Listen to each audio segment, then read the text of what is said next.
Home Remedies presents DIY technique to make gray hair turn black.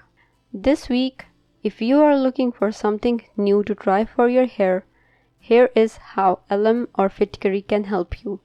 Now, you can easily color your hair at home using alum, which is essentially a chemical compound found in many minerals. It can be easily purchased in the market. You can use to make your gray hair turn black.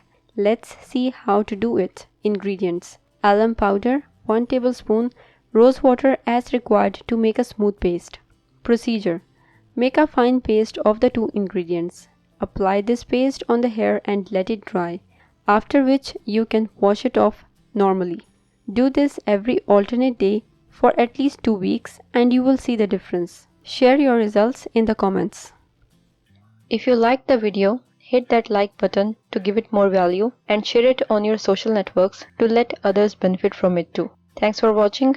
Goodbye.